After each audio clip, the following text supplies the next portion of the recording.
বিভিন্ন সময় আমরা বিভিন্ন ফজিলতের কথা শুনে থাকি। যেমন একটা ফজিলত হচ্ছে এমন, হাদিসে কুদসির মধ্যে বলা হয়েছে সাবাকাত রাহমাতি আলা গাদাবি, রহমত আগে বাড়ছে আর আল্লাহর নারাজি পিছনে চলে গেছে। তার মানে হচ্ছে আল্লাহ কেবল দয়াই করতেছেন আর আল্লাহর পক্ষ থেকে নারাজির বিষয়টা খুব কম। উদাহরণ হিসেবে যদি বলি তাহলে দেখব, কেউ যদি নিয়ত করে যে মসজিদে যাব, সওয়াব আছে না নাই? কেউ যদি নিয়ত করে মসজিদ থেকে, ঘর থেকে মসজিদের দিকে রওনা হয়ে যায়, কদমে কদমে সওয়াব আছে না নাই? মসজিদে যখন প্রবেশ করে আল্লাহর রহমতের মধ্যে প্রবেশ করলো, যখন মসজিদে গিয়া 1 রাকাত নামাজ পড়লো, অবস্থা ভেদে আল্লাহ তাআলা এই 1 রাকাত নামাজকে 27 রাকাত, 500 রাকাত, 1 রাকাত নামাজকে আল্লাহ তাআলা 50,000 রাকাত, লক্ষ রাকাত, 1 রাকাত নামাজকে আল্লাহ তাআলা 70 লক্ষ রাকাত নামাজ বানায় দেন। পক্ষান্তরে গুনাহের ক্ষেত্রে আল্লাহ এমনটা করেন না। কেউ যদি নিয়ত করে যে সিনেমা দেখবো, আল্লাহ বলেন তারে মাফ করে দাও, সুযোগ দিয়ে দাও। সিনেমা হলের দিকে যদি রওনা হয়ে যায়, ফেরেশতারা বলতে থাকে কদমে কদমে গুনাহ লিখবো কি? আল্লাহ বলেন যে লিখিস না, হইতে পারে আবার ফিরে আসবে। সিনেমা হলে যাওয়ার আগে টিকিট কিনে ফেলছে, ফেরেশতারা বলতেছে যে এবার কি করা যায়? বলেন যে এবারও কিছু করিস না, হইতে পারে এটাকে ছিঁড়ে ফেলে দিবে। সিনেমা যখন দেখতে শুরুই করলো, তখন আল্লাহর পক্ষ থেকে ফেরেশতারা আবার জানতে চান যে আল্লাহ, কদমে কদমে নেকি, কদমে কদমে গুনাহ মাফ, আর নেকির ক্ষেত্রে 1 রাকাতে তুমি 70 লক্ষ রাকাত হিসাবে কবুল করেছো। তো এখন কি সিনেমা দেখার সাথে সাথে একটার জায়গায় 10টা লিখে দেয়? আল্লাহ বলেন যে না, একটার জায়গায় 10টা না, একটার জায়গায় একটাই লিখবে। অথচ নেক আমলের মধ্যে 1 রাকাতের জায়গায় সর্বোচ্চ 70 লক্ষ আল্লাহ বলেন আরো বাড়ায় দেয়। আর গুনাহের ক্ষেত্রে 1-এর জায়গায় 10 না 1। পক্ষান্তরে এই একটা গুনাহের ক্ষেত্রেও আল্লাহর দয়া এমন হুচট খেয়েছে, আল্লাহ বলেন গুনাহ মাফ করো। অসুস্থ হয়েছে, আল্লাহ বলেন গুনাহ মাফ করো। কেউ যদি এমন রোগে আক্রান্ত হয়ে গেছে, গুনাহ মাফ করে দিচ্ছেন। ব্যবসার মধ্যে নুকসানের মধ্যে পড়ে গেছে, আল্লাহ বলেন গুনাহ মাফ করো। শবে বরাতে গুনাহ মাফ, শবে কদরে গুনাহ মাফ, চাঁদ রাতে গুনাহ মাফ, লাইলাতুল কদরে গুনাহ মাফ। আজকের মাহফিলের মধ্যে যারা ইখলাসের সাথে আসবে, তাদের পিছনের গুনাহ বাড়িতে যাওয়ার আগে আগে মাফ হয়ে যাবে। তাহলে দেখা যাচ্ছে যেই হারে নেকি আল্লাহ দিচ্ছেন, গুনাহ সেই হারে দিচ্ছেন। পক্ষান্তরে গুনাহ ছোট্ট ছোট্ট ওসিলার মাধ্যমে আল্লাহ গুনাহ মাফ করেন, ঠিক কিনা বলেন? এরপরও এক হাদিসের মধ্যে বলা হয়েছে, হিসাব নিকাশের পরে আল্লাহ রাব্বুল আলামিনকে ফেরেশতারা জিজ্ঞাসা করে জানতে চাইবেন যে আল্লাহ, হিসাব নিকাশ তো শেষ, এখন কি করা যায়? আল্লাহ বলতেছেন যে আমার কিছু পাক বান্দা, তাদেরকে জান্নাত দিয়ে দিবা, আর কিছু মানুষ তাদেরকে জাহান্নাম দিয়ে দিবা। ফেরেশতারা জিজ্ঞাসা করে জানতে চাইবে কতজনের মধ্যে কতজনকে জান্নাত দিব আর কতজনকে জাহান্নাম দিব। তা আল্লাহ তাআলা জানায় দিলেন 1000-এর মধ্যে 999 জন এরা জাহান্নামে যাবে আর মাত্র 1 জন জান্নাতে যাবে। হিসাব নিকাশের দিকে যদি খেয়াল করি তাহলে আমাদের হিসাব উলটপালট হয়ে যায়। আমাদের অবস্থা হচ্ছে, যেই হিসাব ইতিপূর্বে দেওয়া হয়েছে, নেকির বিবেচনায় আমরা সকলেই জান্নাতে হয়ে যাওয়ার কথা। হিসাবটা এমন হতে পারতো 1000-এর মধ্যে 999 জন জান্নাতি, ঠিক কিনা বলেন? কিন্তু আল্লাহ এমনটা করলেন না। কারণটা কি? কারণটা হচ্ছে আমরা আমাদের যে অর্জন আছে সেই অর্জনগুলিকে ধরে রাখতে পারছি না। এক বালতি দুধ আছে, সেখানের মধ্যে সামান্য একটু পেশাব ঢেলে দেওয়া হয়েছে। বালতির পরিমাণ, এখানে নাপাকের পরিমাণ বেশি না দুধের পরিমাণ বেশি? দুধের পরিমাণ বেশি, কিন্তু সেই পুরা বালতির দুধ এখন আর পাক থাকে? আমার আপনার অবস্থা এমন হয়ে গেছে, লাইলাতুল কদরে গুনাহ মাফ, শবে কদরের মধ্যে, লাইলাতুল কদরের মধ্যে, শবে বরাতের মধ্যে, হজ্জের মধ্যে, রমজানের মধ্যে আসলেই তো আল্লাহ গুনাহ মাফ করেছিলেন। কিন্তু কখনো কখনো দেখবেন হজ শেষে বাড়ি ফিরতেছে, আর এয়ারপোর্টে থাকার আগে এমন কি জেদ্দা থাকতে দাড়ি কামায় ঘরে আসতেছে। ঠিক কিনা বলেন? তোমার যে হজ করলা, এই হজ্জের দ্বারা তোমার যে আল্লাহ মাগফিরাতের ব্যবস্থা করেছিল, এটা পুরাটাই তুমি গুনাহের নাপাক দিয়ে ধ্বংস করে দিয়েছো। ঠিক কিনা বলেন? এই কারণে বলা হচ্ছে গুনাহ থেকে বাঁচা বড় কঠিন একটা চ্যালেঞ্জ হয়ে দাঁড়াচ্ছে। আর আল্লাহ রাব্বুল আলামিন প্রত্যেকটা গুনাহের কারণেই কিছু না কিছু আযাব আর গজব দুনিয়ার মধ্যে দিয়ে দিয়েছে। আজকের তেলাওয়াতকৃত আয়াত এবং ইবনে মাজাহ শরীফ থেকে রওয়ায়াত, এগুলি একটা আরেকটার সম্পূরক, একটা আরেকটার ব্যাখ্যা বলা যায়।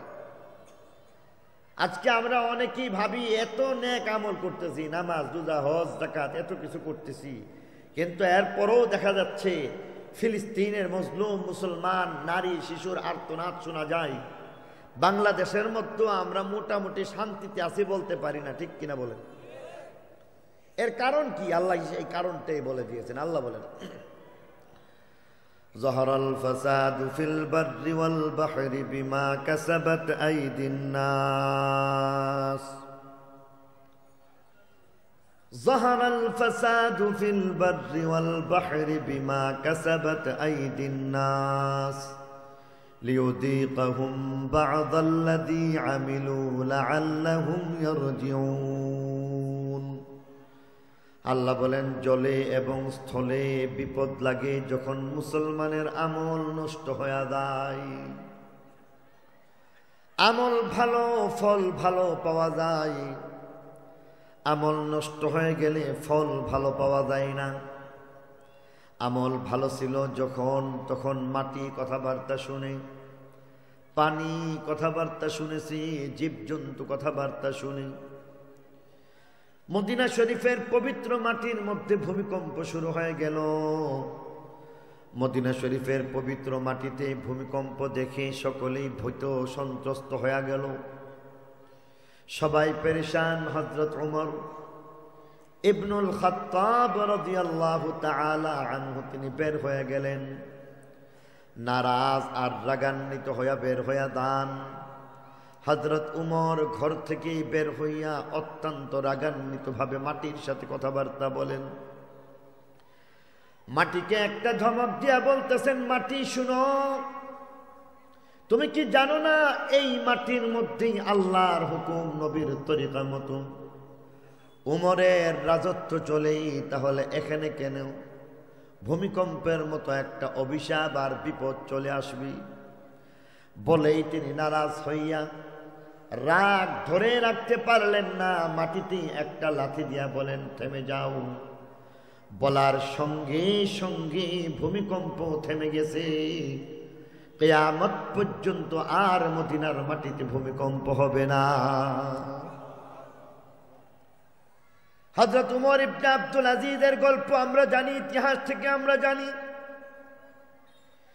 যার রাজ্যের মধ্যে কোনো একজন জালেম ছিল না, মজলুম ছিল না, যার রাজ্যের মধ্যে কোনো একজন বাদী অথবা বিবাদী ছিল না, যার রাজ্যের মধ্যে কোনো একজন ফকির মানুষ ছিল না, যার রাজ্যের মধ্যে কোনো একজন যাকাত গ্রহণ করার মতো মানুষ ছিল না, যার রাজ্যের মধ্যে দেখে গেছে ছাগল আর বাঘ একসাথেই পানি আর ঘাস খাচ্ছে, কোনদিন ছাগলের উপরে বাঘ হামলা করে নাই, বলি সুবহানাল্লাহ। শাহ মখদুম রহমতুল্লাহি আলাইহি পদ্মার পারে গেলেন, যেখানের মধ্যে নৌকার ব্যবস্থা ছিল না। তিনি আবার ডাক দিলেন, আমাকে সেই পারে যেতে হবে, আমাকে তোমরা কে আছো ওই পারে নিয়ে যাও। সঙ্গে সঙ্গে পদ্মা থেকে কুমির বের হয়ে আসে, আর সেই কুমিরের গায়ে তিনি দাঁড়ায়া এমন ভাবে দাঁড়ায় গেলেন, শাহ মখদুম রহমতুল্লাহি আলাইহি কুমিরকে নৌকা বানাইলেন কুমির তার কথাবার্তা শুনে। পক্ষান্তরে আজকের অবস্থাটা কেমন? বাবা সন্তান দুইজনের মধ্যে সম্পর্ক আছে, তবে বাবার কথা সন্তান শুনে না, উস্তাদের কথা ছাত্র শুনে না।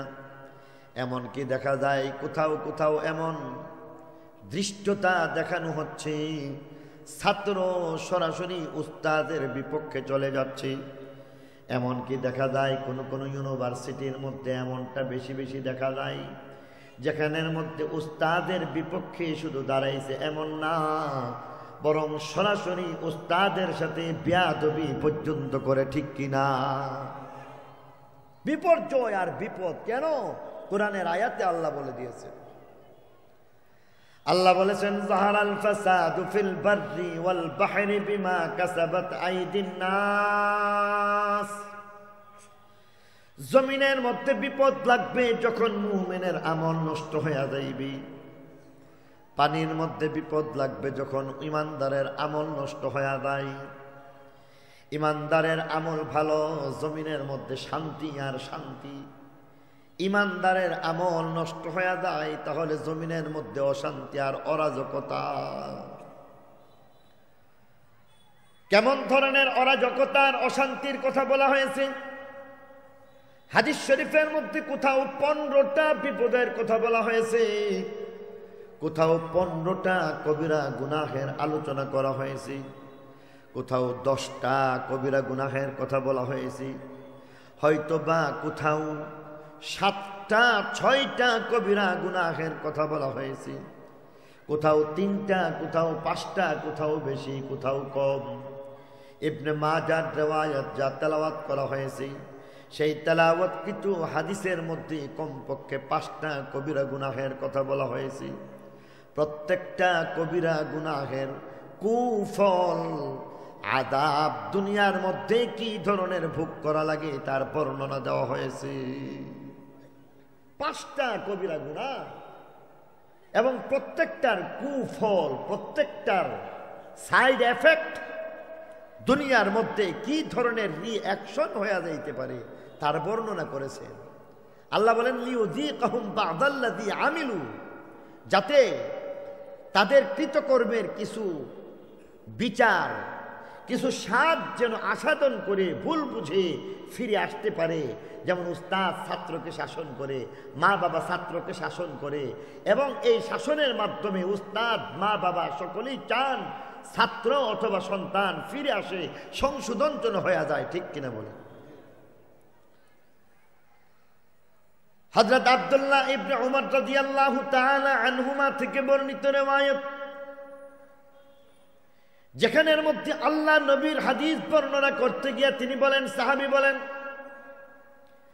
আকবালা আলাইনা রাসূলুল্লাহ সাল্লাল্লাহু আলাইহি ওয়াসাল্লাম, আল্লাহর নবী আমাদের সামনে একদিন আসলেন। ফাকালা ইয়া মা'শারাল মুহাজিরিন, সাথে সাথে মুহাজির সম্প্রদায় সাহাবায়ে কেরামদেরকে সম্বোধন করলেন, ও আমার মুহাজির সাহাবী, তোমরা আমার এলাকার মানুষ, তোমরা আমার গোষ্ঠীর মানুষ, তোমরা আমার শহরের মানুষ, তোমরা কুরাইশ বংশের মানুষ। আমি যেমন কুরাইশ বংশীয় মানুষ, তোমরাও কুরাইশের। আমি মক্কা নগরীর অধিবাসী ছিলাম, তোমরাও মক্কা নগরীর অধিবাসী ছিলাম। আমি একমাত্র আল্লাহর জন্য মক্কা শরীফ থেকে হিজরত করে মদিনা শরীফ চলে আসলাম। তোমরাও একমাত্র আল্লাহর জন্য মক্কা শরীফ থেকে মদিনা শরীফ হিজরত করে চলে আসলাম। এলাকার মানুষ হিসেবে, গোষ্ঠীর মানুষ হিসেবে, বংশের মানুষ হিসেবে তোমাদের প্রতি আমার একটা দয়া আর মায়া আছে, আর এই মুহাব্বতের কারণে তোমাদেরকে বিশেষভাবে সতর্ক করতে চাই। তোমাদেরকে বিশেষ বিশেষ কিছু কবিরা গুনাহ থেকে সতর্ক করতে চাই।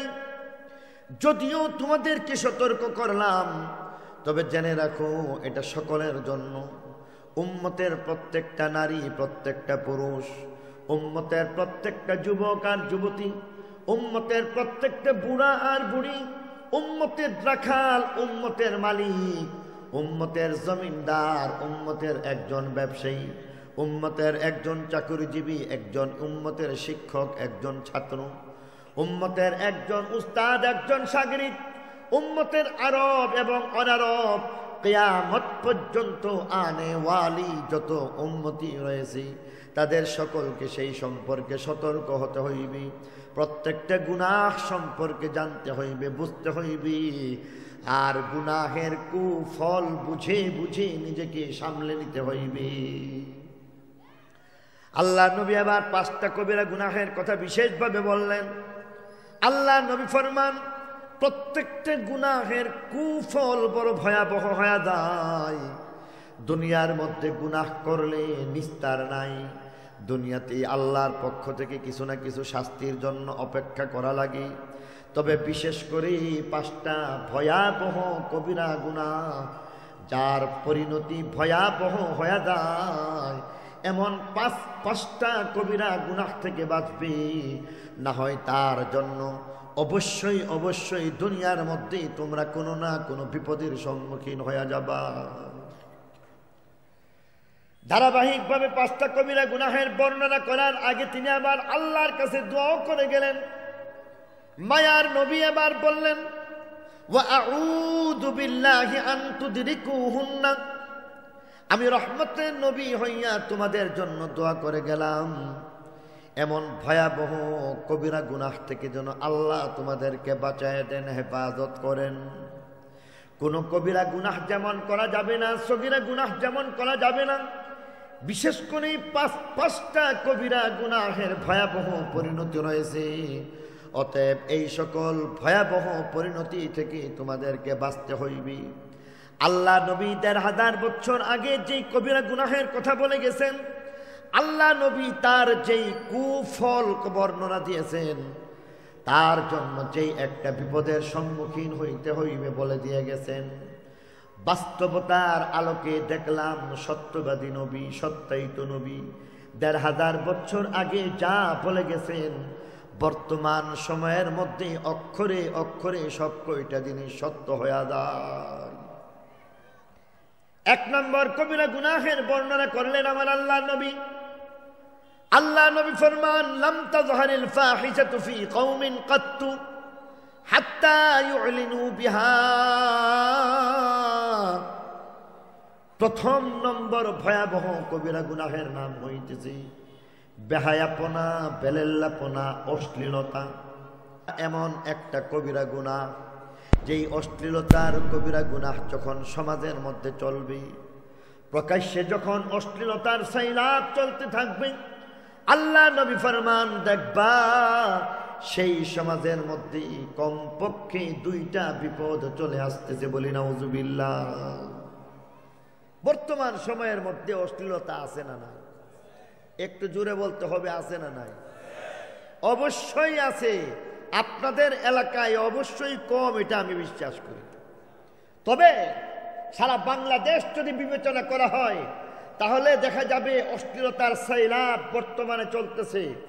অশ্লীলতার বর্ণনা করতে নিজের কাছে লজ্জা লাগে। এমন সব অশ্লীল অপকর্মগুলি সমাজে চলছে, যা আজকের সমাজে বর্ণনা করাও লজ্জার জিনিস। তবে কিছু কিছু উদাহরণ হিসাবে আপনাদের সামনে যদি বলি, তাহলে 1 নম্বর, বর্তমান নারী পর্দা করে না। অথচ আগের যুগে, আজ থেকে 20 বছর আগে যদি হিন্দু নারীকেও দেখতাম, তারাও কোনো না কোনোভাবে এক প্রকারের পর্দা করেছে। বলতে পারেন, মৌলবী এটা কেমন কথা? হিন্দু কেমন করে পর্দা করে? এবার একটু বুঝুন। আমাদের এলাকার মধ্যে আমরা বারবার দেখেছি, আপনারা দেখেছেন কিনা জানি না, আমাদের এলাকার মধ্যে দেখেছি হিন্দু আজ থেকে 20 বছর আগে ওই মহিলার মাথার মধ্যে ঘুমটা দেওয়া থাকতো, কাপড় দেওয়া থাকতো। এমনভাবে ঘুমটা দিয়ে তারা ঘর থেকে বের হইতো, প্রাথমিকভাবে মাথার চুল দেখবেন দূরে থাক, চেহারাই দেখা কষ্ট ছিল। ঠিক কিনা বলে? আপনাদের এলাকাতে এমন ছিল কি ছিল না আমি জানি না, হয়তো ব্যতিক্রম হয়েও যেতে পারে।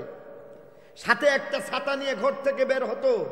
ওই নারী রাস্তার অপর প্রান্তে যদি দেখছে কোনো একজন পুরুষ, তাহলে ছাতা দিয়ে আড়াল হয়ে রাস্তার কিনারায় পুরুষকে সাইড দিয়ে পুরুষ মানুষটি চলে গেলে তখন সামনে গিয়েছিল। আর আজকে মুসলমানের বাচ্চা মাথায় কাপড় দেয় না, ঠিক কিনা বলে? অশ্লীলতার বর্ণনা করে শেষ করা যাবে না। আল্লাহ নবী ১৫০০ বছর আগে যেই কথা ভবিষ্যৎবাণী হিসেবে বলে গেছেন, আজকের বাস্তবতা হচ্ছে এমন। আল্লাহ নবী ফরমান, মুসলিম শরীফের রিওয়ায়াত, 2 প্রকারের গুনাহগারের বর্ণনা করেছেন।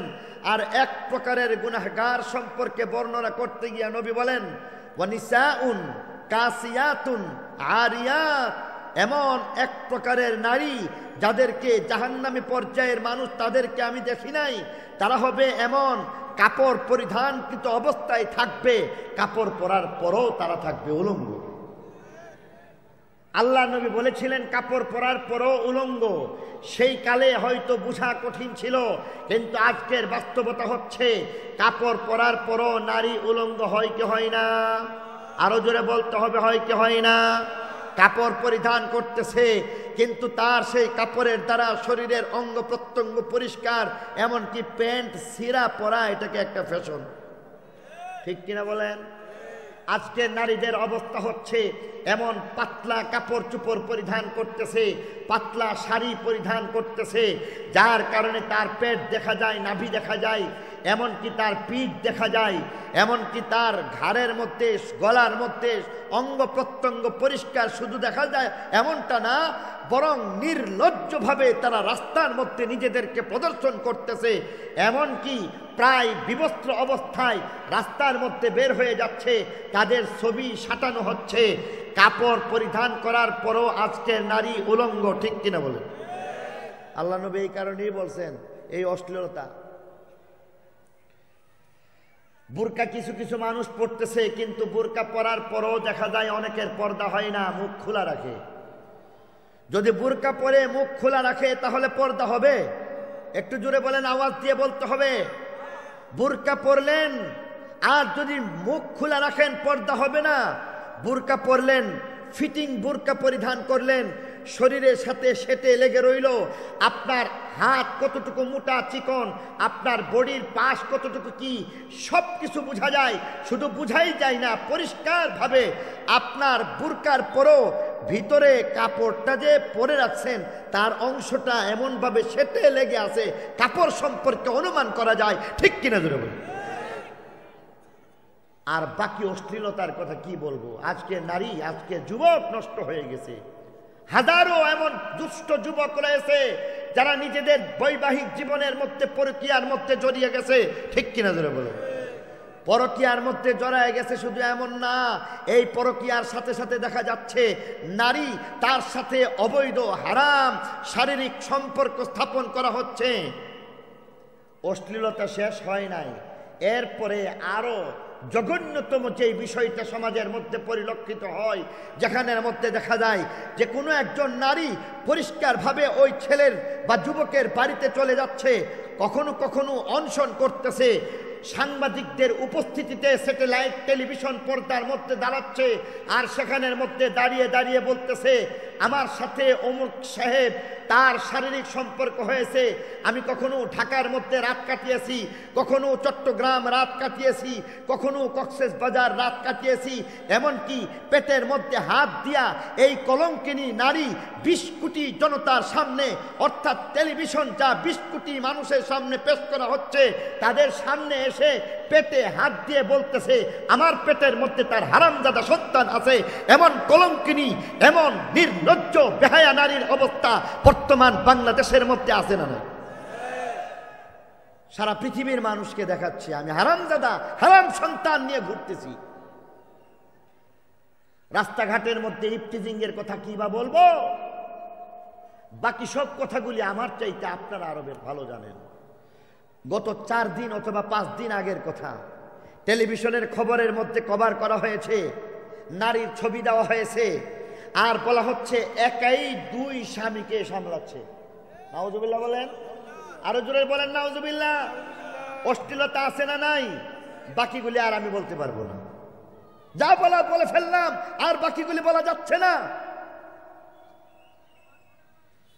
আল্লাহর নবী ফরমান লাম তাজহারিল ফাহিশাতু ফি কওমিন কাত্তু হাত্তা ইউলিনু বিহা আল্লাহ নবী ফরমান অশ্লীলতার মতো কবিরা গুনাহ যদি হয় তাহলে দুইটা বিপদ চলে আসবে।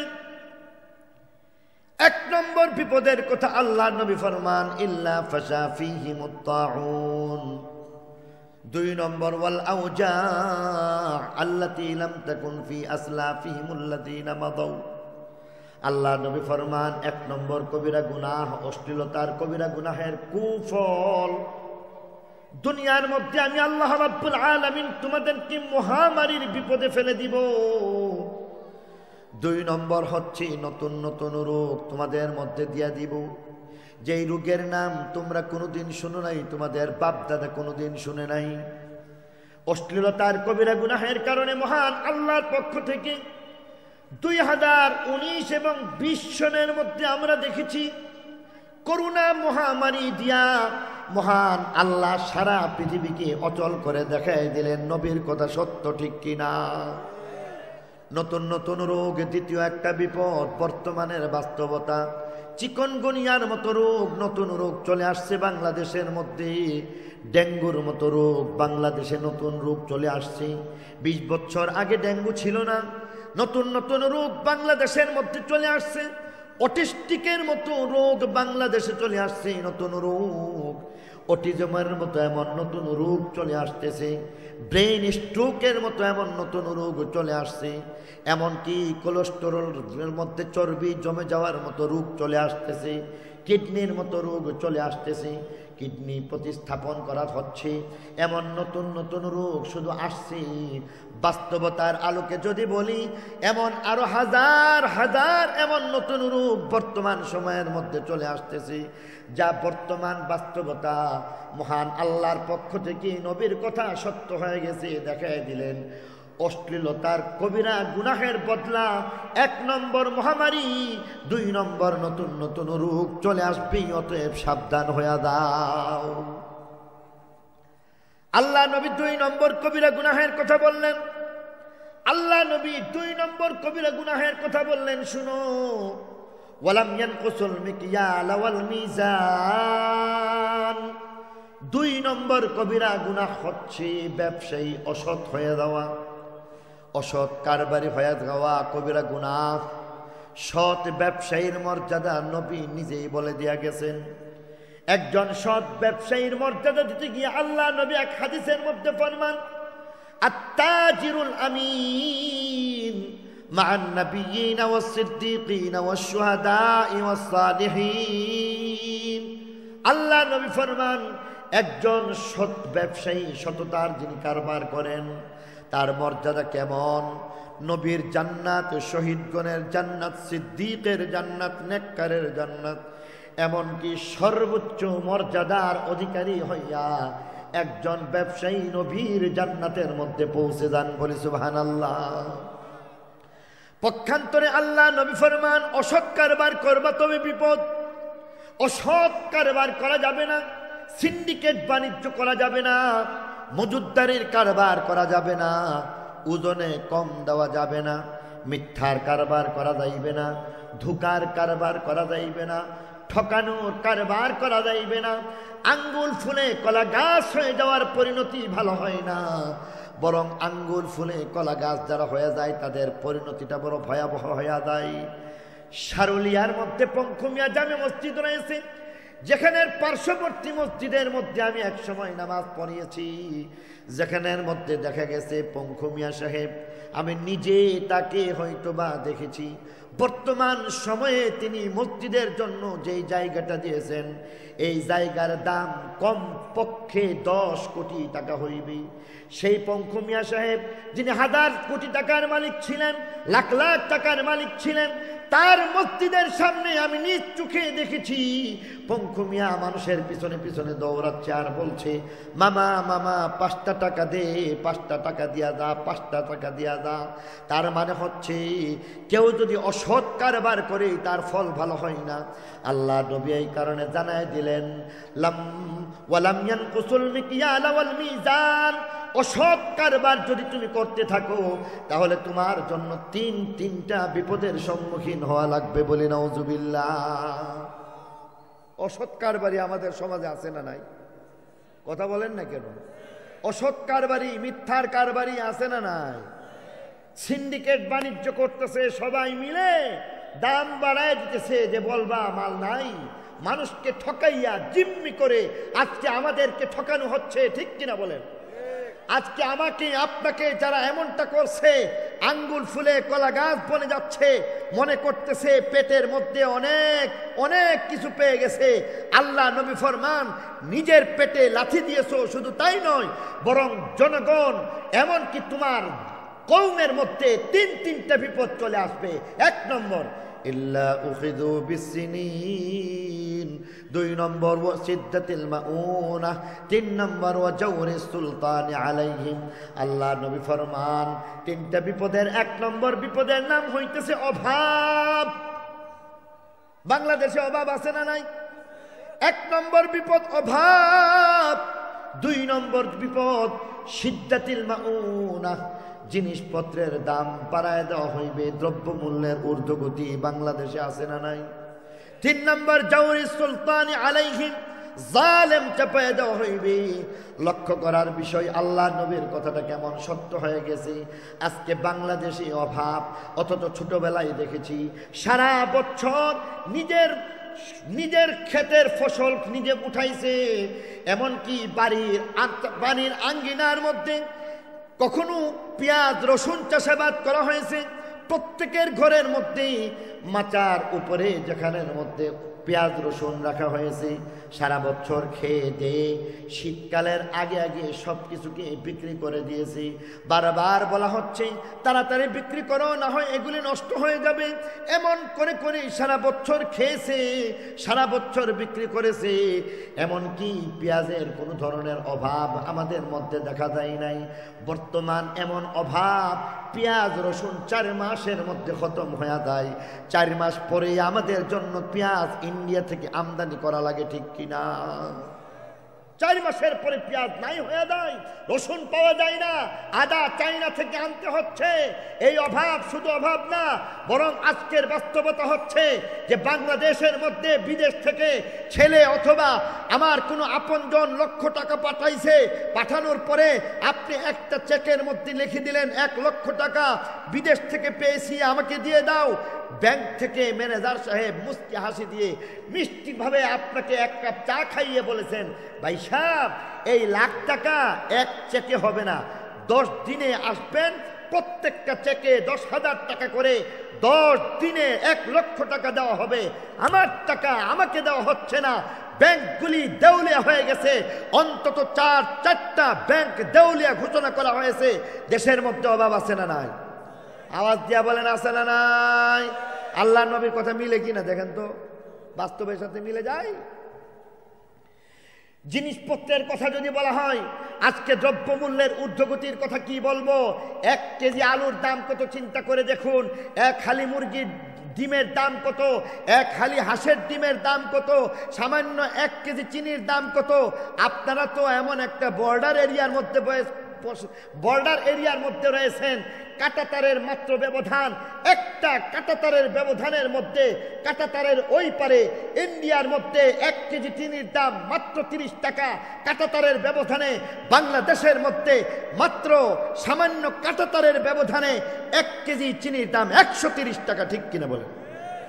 এটা হচ্ছে দ্রব্যমূল্যের ঊর্ধ্বগতি। বাজার মনিটরিং করা হচ্ছে, কন্ট্রোল করা যাচ্ছে না। আর জালেমের কথা, ভূমি অফিসে গেলে টাকা লাগে, পৌরসভায় গেলে টাকা লাগে, মেম্বারের কাছে টাকা লাগে, চেয়ারম্যানের কাছে টাকা লাগে, আদালতে টাকা লাগে।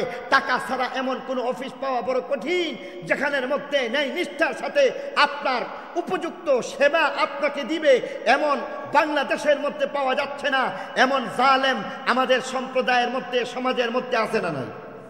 ব্যবসায়ী ঠিক হয়ে দাও, ব্যবসায়ী ঠিক হয়ে দাও।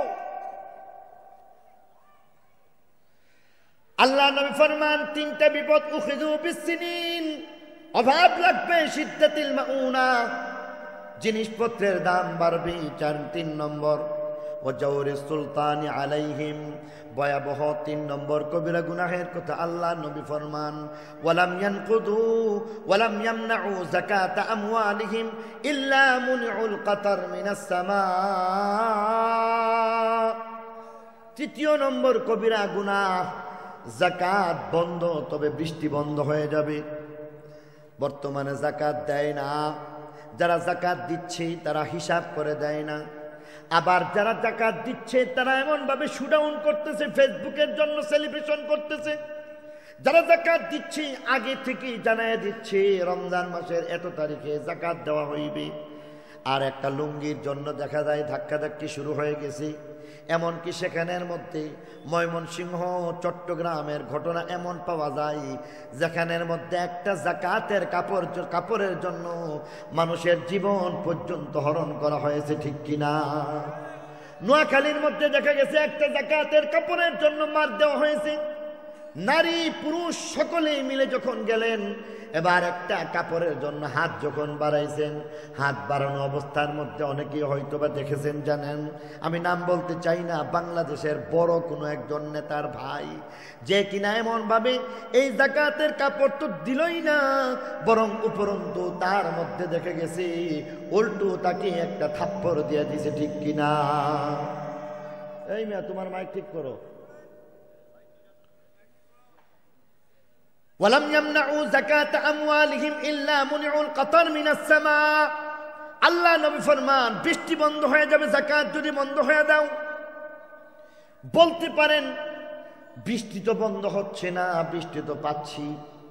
উত্তরে আল্লাহ নবী নিজেই বলে দিতেছেন, ওয়ালাউলাল বাহাইম লাম ইউমতারু, যদি চতুষ্পদ জন্তু না হইতো তাহলে একটা ফুটা বৃষ্টি তুমি পাইতা না। অর্থাৎ বর্তমানে যে বৃষ্টি হচ্ছে এটা আমার না, বর্তমানের বৃষ্টি এটা অন্য কারোর জন্য। কারণ যদি আমার জন্য বৃষ্টি হইতো, যেমনটা বলেছিলেন মুসা নবী, আল্লাহ রাব্বুল আলামিনকে জিজ্ঞাসা করেছেন, আল্লাহ খুশি হয়ে গেছো কেমন করে বুঝবো? এবার আল্লাহ রাব্বুল আলামিন বললেন, রাতের বেলা বৃষ্টি দিব, দিনের বেলা আরামের জন্য, কাজ করার সুবিধার জন্য রৌদ্র দিয়া দিব, সময় মতো বৃষ্টি দিয়া দিব, ভালো মানুষের কাছে সম্পদ দিয়া দিব। এমন করে করে দেখবা পৃথিবীটাকে সুন্দর বানায় দিব। পক্ষান্তরে মুসা আলাইহিস সালাম জিজ্ঞাসা করলেন, আল্লাহ তুমি নারাজ হয়ে গেছো কেমন করে বুঝবো? উত্তরে বললেন, শোনো, সবচাইতে খারাপ বখিল মানুষ যারা হইবি তাদের কাছে সম্পদ দিয়া দিব, অসময়ে বৃষ্টি দিয়া দিব, অসময়ের মধ্যে বৃষ্টি দিয়া দিব। আর যখন তোমাদের বৃষ্টির প্রয়োজন হবে চিৎকার করবে, তোমাদেরকে বৃষ্টি দেওয়া হইবে না। বর্তমান বাস্তবতা হচ্ছে, যখন বৃষ্টির প্রয়োজন আমরা আল্লাহর দরবারে কান্নাকাটি করতেছি, ইস্তিসকার নামাজ পড়তেছি, কিন্তু তারপরও দেখা যাচ্ছে বৃষ্টি হচ্ছে না। আর কখনো কখনো শীতকালের মধ্যে যখন বৃষ্টির প্রয়োজন নাই, তখন বৃষ্টি এমনভাবে চলে আসতেছি, আমরা যতই কান্নাকাটি করি বৃষ্টি বন্ধ হয় না, ঠিক কিনা? এই তো কিছুদিন আগে, জানি না আপনাদের এলাকায়, 3-4 দিন আগের কথা, একটু বৃষ্টি, বিশেষ করে দক্ষিণবঙ্গ, চট্টগ্রাম, নোয়াখালী, আমাদের অঞ্চলের মধ্যে বৃষ্টি হয়েছে, অনেক বৃষ্টি হয়েছে। এখন কি বৃষ্টির প্রয়োজন? কথা বলেন। এখনের বৃষ্টি কেন দেওয়া হচ্ছে? এই বৃষ্টি কীট পতঙ্গের জন্য, এই বৃষ্টি পাখপাখালির জন্য, এই বৃষ্টি গাছগাছালির জন্য, এই বৃষ্টি সাপ বিচ্ছুর জন্য, এই বৃষ্টি পশু পাখির জন্য, এই বৃষ্টি গবাদি পশুর জন্য, এই বৃষ্টি মাটির নিচের আল্লাহর কিছু মখলুক রয়েছে তাদের জন্য। আর আমাদের জন্য হইলে সময় মতো বৃষ্টি হইত। 4 নম্বর কবিরা গুনাহের কথা আল্লাহ নবী ফরমান, ওয়ালাম ইয়ানকুদু আহদাল্লাহি ওয়া আহদা রাসূলিহি ইল্লা সাল্লাতাল্লাহু আলাইহিম আদুব্বাম মিন গায়রিহিম ফাআখাযু বা'দা মা ফি আইদিহিম। 4 নম্বর কবিরা গুনাহ হচ্ছে এমন, আল্লাহর সাথে কৃত ওয়াদা যখন ভঙ্গ করা হয়, নবীর সাথে কৃত ওয়াদা যখন ভঙ্গ করা হয়, আল্লাহ রাব্বুল আলামিন জানায় দিতেছেন, আল্লাহ রাব্বুল আলামিন নবীর মাধ্যমে জানায় দিতেছেন, ওই সম্প্রদায়ের জন্য এমন বিপদ চলে আসবে, বিজাতীয় শত্রু তাদেরকে চাপায় দেওয়া হইবে, যেই বিজাতীয় শত্রু তাদের ধন সম্পদকে লুণ্ঠন করে নিয়ে যায়। আজকে আমাদের মধ্যে দেখা যাইতেছে আল্লাহর সাথে কৃত ওয়াদা ভঙ্গ হয় কি হয় না? কথা বলেন, একটু আওয়াজ দিয়া বলেন না ঘুমিয়ে গেছেন? আল্লাহর সাথে কৃত ওয়াদা ভঙ্গ করা হচ্ছে। নামাজ জিজ্ঞাসা করলে হয়তো অনেকেই বলে ফেলতে পারেন এশার নামাজটাই পড়েন না, এমন হয়ে যেতে পারে। এমনও মানুষ থাকতে পারেন যারা আজকেও মাহফিলের পরে ফজরের নামাজ হয়তো পড়বেন না। আল্লাহ এবং আল্লাহ রসুলের সাথে কৃত ওয়াদা, ইবাদতের যে ওয়াদা, মুআমালাত মুআশারাতের যে ওয়াদা, সব কিছু ভঙ্গ করা হচ্ছে। আর আজকে আমার জন্য আপনার জন্য বিজাতীয় শত্রুকে চাপিয়ে দেওয়া হয়েছে। কেমন? আজকে 92 জন মুসলমানের দেশের মধ্যে হিন্দুও না, হিন্দু সম্প্রদায়ের মধ্যে ছোট্ট একটা সম্প্রদায়, ইসকনের মতো সম্প্রদায় আমাদের উপর চাপিয়ে দেওয়া হচ্ছে। আমাদের দেশের মধ্যে 92 জন মুসলমানের দেশের মধ্যে, 20 কোটি মুসলমানের দেশের মধ্যে এই ইসকনের গুন্ডারা আমার ভাই অ্যাডভোকেট সাইফুল ইসলাম আলিফের মতো ব্যক্তিকে শহীদ করে দিচ্ছে। ঠিক কিনা জোরে বলে?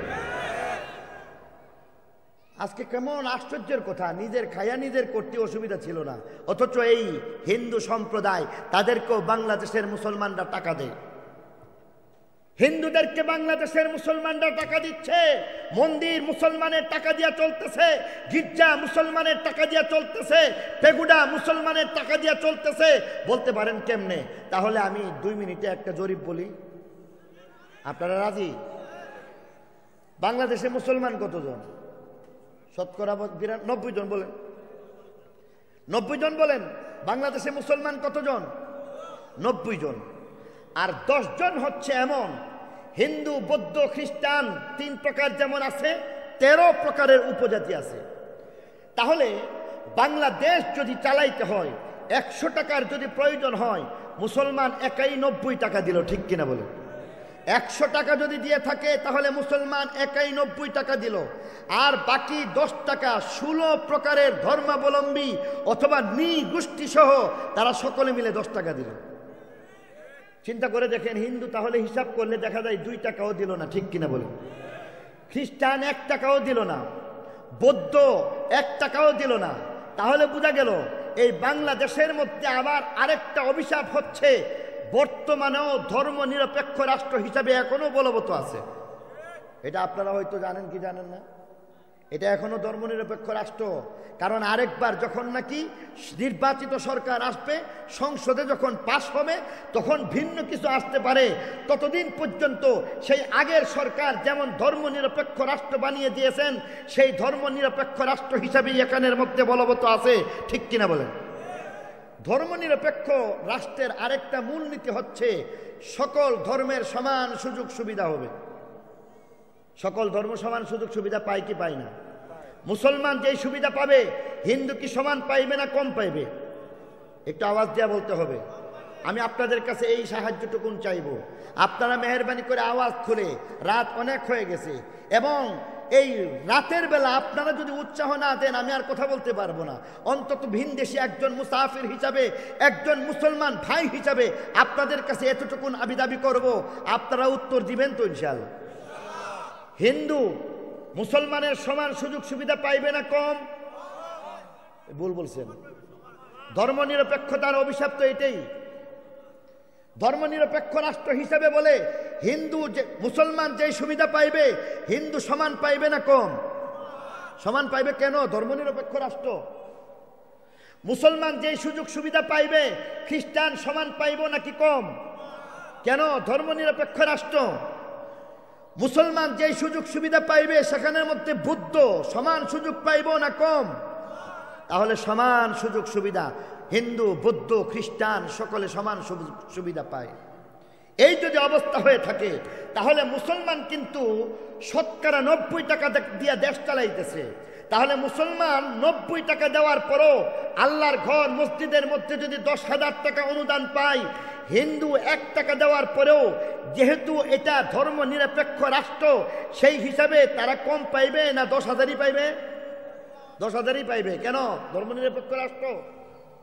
খ্রিস্টান 1 টাকা দিছে, মুসলমান 90 টাকা দিছে। 1 টাকা দেওয়ার পরও যেহেতু ধর্ম নিরপেক্ষ রাষ্ট্র, খ্রিস্টানদের গির্জার মধ্যে 10,000ই দিতে হবে না কম? 10,000ই দিতে হবে, কম দেওয়া যাবে না। ধর্ম নিরপেক্ষ রাষ্ট্র। এমনইভাবে বুদ্ধিস্ট যদি হয়ে থাকে, তাদের পেগুডার মধ্যে মুসলিম যদি মসজিদে 10,000 পায়, পেগুডার মধ্যে 10,000 দিবে না কম দিবে? 10,000ই দিতে হবে। তাহলে 90 টাকা আমরা দিলাম, তোমরা 1 টাকা করে দিলা। এই যে ঘাটতিটা একমাত্র মুসলমান দিচ্ছে, ঠিক কিনা জোরে বলে? তাহলে বলছি পরিষ্কার করে জেনে রাখতে হবে, হিসাব বানাইতে হবে। বাংলাদেশের মধ্যে হিন্দুদের মন্দির মুসলমানের টাকা দিয়েই পরিচালিত হচ্ছে, ঠিক কিনা বলেন? বাংলাদেশের মধ্যে খ্রিস্টানদের গির্জা মুসলমানের টাকা দিয়ে পরিচালিত হচ্ছে, ঠিক কিনা বলেন? বাংলাদেশের মধ্যে পেগুড়া মুসলমানের টাকা দিয়েই পরিচালিত হচ্ছে, ঠিক কিনা বলেন? পক্ষান্তরে দুঃখের কথা কি বলবো, 10,000-এর কথা বলছি ঠিক, কিন্তু আমার জানা মতে মসজিদগুলির মধ্যে প্রত্যেকটা ঈদের মধ্যে এমন 10,000 করে দেওয়া হয়েছে, সকল মসজিদে দেওয়া হচ্ছে। এমনটা যদিও বাংলাদেশে না হয়ে থাকে, হিন্দুদের দুর্গা পূজার প্রত্যেকটা মণ্ডপে মুসলমানের টাকা দিয়ে সরকার সহযোগিতা করতেছে, ঠিক কিনা জোরে বলেন? তাহলে মুসলমান সাবধান, হিন্দুরা সাবধান হয়ে যাও। তোমাদেরকে পরিষ্কার করে বলতে চাই, এত বড় নমক হারাম হইতে পারো না, এত বড় অকৃতজ্ঞ হইতে পারো না। তোমার দেশের আমার দেশের মধ্যে বসবাস করতেছ, মুসলমানের দেশে বসবাস করে মুসলমানের টাকা দিয়া দুর্গা পূজা মণ্ডপ পরিচালিত করে, মুসলমানের টাকা দিয়া মন্দির পরিচালিত করে, আবার আস্থালন ভবিষ্যতে বরদাস্ত করা যাইতে পারে না, বরদাস্ত করা যাইতে পারে না, বরদাস্ত করা হবে না, ঠিক কিনা জোরে বলেন?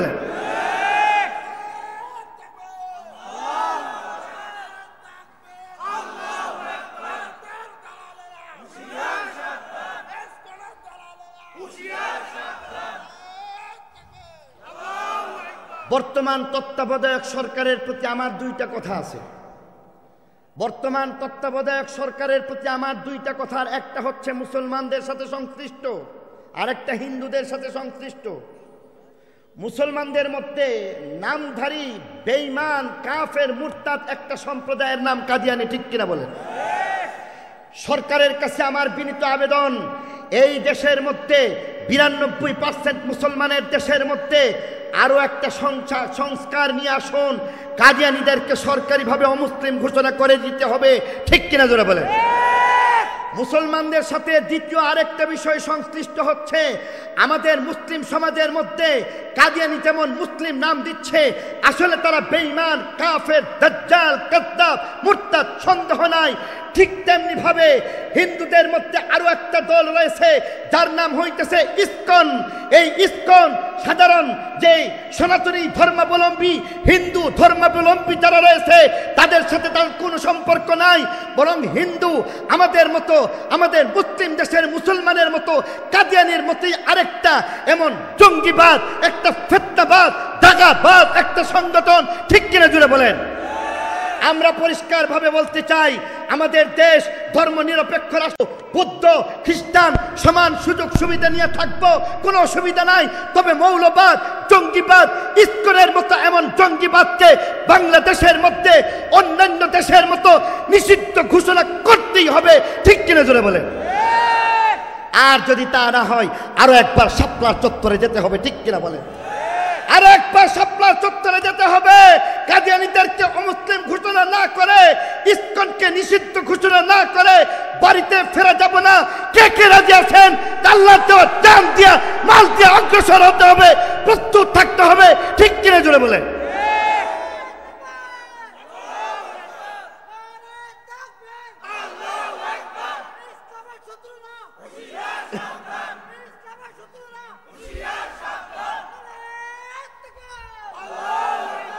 তবে নবীর কথা সত্য হয়ে গেছে, বিজাতীয় শত্রু আছে না নাই? আমাদের দেশ চালাইতেছে ইন্ডিয়ার দিকে তাকায় থাকতে হয়, আমাদের দেশ চালাইতে গিয়ে আমেরিকার দিকে তাকায় থাকতে হয়, কখনো চায়নার দিকে তাকায় থাকতে হয়, কখনো রাশিয়ার দিকে তাকায় থাকতে হয়, ঠিক কিনা জোরে বলেন? এই অবস্থার উত্তরণ তখনই সম্ভব যদি আমরা গুনাহ ছেড়ে দিতে পারি। 5 নম্বর কবিরা গুনাহের কথা আল্লাহ নবী ফরমান, ওয়ালাম ইয়ানকুদু আহদাল্লাহি ওয়া আহদা রাসূলিহি ওয়া মা লাম তাহকুম আইম্মাতুহুম বিকিতাবিল্লাহি ওয়া ইয়াতাখায়্যারু মিম্মা আনজালাল্লাহ ইল্লা জাআলাল্লাহু বা'সাহুম বাইনাহুম। আল্লাহ নবী ফরমান 5 নম্বর কবিরা গুনাহ, মা লাম তাহকুম আইম্মাতুহুম বিকিতাবিল্লাহ ওয়া ইয়াতাখায়্যারু মিম্মা আনজালাল্লাহ। মর্ম হচ্ছে যখন দেশ চালাইবে মানুষের গড়া মতবাদ দিয়া, মানুষের গলা মতো বাদ দিয়া যখন দেশ চালাইবে, আমার নবী বলে গেছেন, সত্যবাদী নবী, সত্যায়িত নবী বলে গেছেন, ইল্লা জাআলাল্লাহু বাসাহুম বাইনাহুম, আপসের মধ্যে দুশ্মনী লাগাই দিবে। দেশ কোরআন মতো চলছে, কি বলেন? আওয়াজ দিয়া বলতে হবে, কোরআন মতো কি দেশ চলছে? আমাদের এই দেশ ৭১ স্বাধীন হয়েছে, তার আগে ৪৭ স্বাধীন হয়েছে। ৪৭ সনের মধ্যে যখন দেশ স্বাধীন হয়েছে, তখন মিস্টার জিন্না সাহেব তিনি কোরআন শরীফের মধ্যে হাত রেখে বলেছিলেন, হযরত মুজাদ্দিদুল মিল্লাত, হযরত হাকিমুল উম্মত মুজাদ্দিদুল মিল্লাত আল্লামা আশরাফ আলী থানভী রহমতুল্লাহি আলাইহি, উনার সামনে কোরআনের মধ্যে হাত রেখে মিস্টার জিন্না সাহেব বলেছিলেন, দেশ চলবে কোরআন মোতাবেক। আমরা দেখেছি সেখানের মধ্যে ৪৭ সনে পাকিস্তানের সৃষ্টি হয়েছে, ৪৭-এ পাকিস্তানের সৃষ্টি, ৭১ পর্যন্ত একবারও কোরআনের শাসনকে নিশ্চিত করা হয় নাই, ঠিক কিনা জোরে বলেন? দেশ স্বাধীন হয়েছে আরেকবার ৭১ সনের মধ্যে, আওয়ামী লীগ ক্ষমতার মধ্যে আসলো, শেখ মুজিব সাহেব প্রেসিডেন্ট হয়ে গেলেন, বাংলাদেশ যখন পরিচালনা করলেন, ৭৫ পূর্ববর্তী যেই সময়, এই কয়েকটা বছর পর্যন্ত আওয়ামী লীগ দেশ চালাইছে, ১০০% কোরআন মতো দেশ চালাইছে। আরো জোরে বলতে হবে, আওয়াজ দিয়া বলতে হবে। ৭১ থেকে মিস্টার শেখ মুজিব সাহেব যতদিন পর্যন্ত দেশ চালাইছে, কোরআন মতো দেশ চালাইছে। এই দেশের মধ্যে বিএনপি ক্ষমতার মস্তদে বসেছে, জিয়াউর রহমান সাহেব ক্ষমতার মস্তদে বসেছে, সাত্তার সাহেব ক্ষমতার মস্তদে বসেছে। এমনভাবে জাতীয়তাবাদী দল বিএনপি যখন দেশ চালাইছে, কোরআন মতো দেশ চালাইছে। এই দেশের মধ্যে জাতীয় পার্টি ক্ষমতার মস্তদে বসলো, এরশাদ সাহেব ক্ষমতার মস্তদে বসলেন, দেশ চালাইছে কোরআন মতো। এই দেশের মধ্যে যখন দেখা গেছে সামরিক শাসক যখন আসলো, কোরআন মতো দেশ চালাইছে, তত্ত্বাবধায়ক কোরআন মতো দেশ চালাইছে। তাহলে বারবার 90% মুসলমান হইয়া, 90 জন মুসলমান হইয়া আমরা বারবার তাদের দ্বারা প্রতারিত হয়েছি, বারবার আমাদের কাছে বিশ্বাসঘাতকতা করা হয়েছে, বারবার আমাদের সাথে এমনভাবে কথা দিয়ে কথা রক্ষা করা হয় নাই। দেশ স্বাধীনতার পূর্ব থেকে দেখেছি, যারাই ক্ষমতায় আসছে, আসার পরে বলেছে এক কথা, বলেছে নির্বাচনের আগে একটা বলেছে, নির্বাচনের পরে আরেকটা বলেছে, এমন ধোঁকার সম্মুখীন বারবার হয়েছি, ঠিক কিনা জোরে বলে?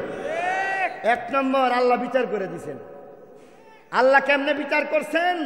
আজকে সেই স্বাধীন দেশের স্বপ্নদ্রষ্টা শেখ মুজিবুর রহমান, তিনি এই দেশটাকে তার নেতৃত্বে স্বাধীন করলেন, কিন্তু আল্লাহ বিচার করছেন এমনভাবে, যেহেতু কোরআন বাদ দিয়েছো, যেহেতু হাদিস বাদ দিয়েছো, মানুষের করা মতবাদ যেহেতু চাপিয়ে দিয়েছো, এই দেশের মানুষই তাকে হত্যা করলো, ঠিক কিনা বলেন? জাতীয় পার্টি তার অবস্থা ব্যতিক্রম না, বিএনপির অবস্থা ব্যতিক্রম না। অতএব দেখা গেছে যারাই আসছে তাদের মধ্যে শত্রুতা হয়ে গেছে। আওয়ামী লীগ যখন ক্ষমতায় বসে, বিএনপির মানুষগুলি জেল খাটে, ঠিক কিনা বলেন? আর বিএনপি যখন একটু ক্ষমতায় যাওয়া লাগে না, কোনো রকম যদি একটু সোজা করে, কোমরটাকে সোজা করে দাঁড়াইছে, আওয়ামী লীগের একসাথে এতগুলি মন্ত্রী এমপি, তাদের কাউকে বাতি লাগে তালাশ করে পাওয়া যায় না, ঠিক কিনা বলেন? আপসের মধ্যে দুশ্মনী এমন হয়ে গেছে, জাতীয় পার্টি যখন ক্ষমতায় ছিল, আওয়ামী লীগ বিএনপি সকলে মিলে তারা এমনভাবে একজুট হয়ে গেল, ঐক্যবদ্ধভাবে তারা আন্দোলন করলো, এরশাদ সাহেবকে নামাইলেন আর তাকে জেল খাটাইলেন। তাহলে আল্লাহ নবীর কথাই বাস্তব হয়ে গেল, যখন মানুষের গলা মতবাদ চলতে থাকে, শত্রুতা তোমাদের পরস্পর চলতে থাকবে। আওয়ামী লীগ বিএনপির দুশ্মন হয়ে গেছে, বিএনপি জাতীয় পার্টির দুশ্মন হয়ে গেছে, জাতীয় পার্টি অন্য দলের দুশ্মন হয়ে গেছে। এটাই হচ্ছে বাস্তবতা, ঠিক কিনা বলো? অনেক দেখা হয়ে গেছে, অনেক প্রতারিত হয়েছে, আর প্রতারিত হওয়া যাবে না। আগামীতে আর জাতীয় পার্টিকে দেখতে চাই না, আওয়ামী লীগকে দেখতে চাই না, বিএনপিকে দেখতে চাই না। আগামী সরকার হতে হবে হক্কানি উলামায়ে কেরামের নেতৃত্বে, একমাত্র কোরআনের সরকার হতে হবে, ঠিক কিনা জোরে বলে? আগামী সরকার কোরআনের সরকার হতে হবে। এর জন্য আমাকে আপনাকে প্রস্তুতি গ্রহণ করতে হবে। কেমনে? গুণ আছে রে, কথা একটাই, আগে নিজ থেকে ঠিক করো, আগে নিজে সংশোধন হয়ে যাও।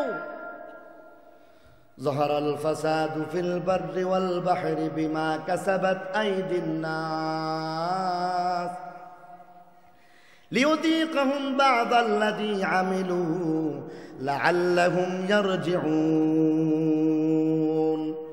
যতক্ষণ পর্যন্ত গুনাহমুক্তভাবে জীবনযাপন করতে না পারবো ততক্ষণ পর্যন্ত আমার আপনার নিস্তার নাই। শেষ কথা আরেকবার বলে দিচ্ছি, 5টা কবিরা গুনাহ।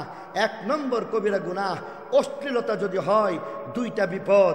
একটা হচ্ছে সেই সমাজের মধ্যে মহামারী আসবে, 2য় নম্বর হচ্ছে নতুন নতুন রোগ চলে আসবে। 2 নম্বর কবিরা গুনাহ, ব্যবসায়ী যখন অসৎ হয়ে যায়, ওজনের মধ্যে যখন কম দিতে থাকবে, 3টা বিপদ, অভাব লাগবে, এমনকি দ্রব্যমূল্যের ঊর্ধ্বগতি হইতে থাকবে। 3 নম্বরে বলা হচ্ছে জালেম চাপায় দেওয়া হবে। 3 নম্বর কবিরা গুনাহের বিপদ একটা বলা হয়েছে, যাকাত যদি বন্ধ করে দেওয়া হয়, বৃষ্টি বন্ধ করে দেওয়া হবে। 4 নম্বর কবিরা গুনাহের কথা বলা হচ্ছে যখন আল্লাহর সাথে কৃত ওয়াদা ভঙ্গ করা হবে, বিজাতীয় শত্রুকে চাপিয়ে দেওয়া হবে। 5 নম্বর কবিরা গুনাহের কথা বলা হচ্ছে যখন মানুষের গড়া মতো বাদ দিয়া, কুরআন বাদ দিয়া, আল্লাহর কিতাব বাদ দিয়া, মানুষের গড়া মতো বাদ দিয়া দেশ চলতে থাকবে। বিপদ হচ্ছে পরস্পর দুশ্মনী চলে আসবে। আল্লাহ এইসব কবিরা গুনাহগুলি বুঝা মানা আমলের তৌফিক দান করুক। यार रहे यार अब तो मेरा और मैं तेरा यार रहूं,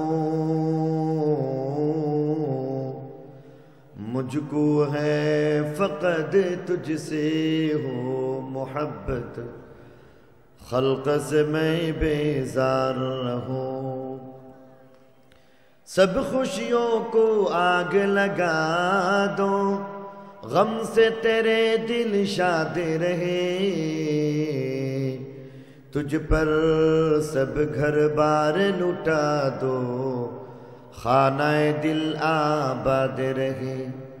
अब तू रहे बस्ता दम आखिर, विर्द जुबा आई मेरे इला, ला इलाहा इल्लल्लाह, ला इलाहा इल्लल्लाह,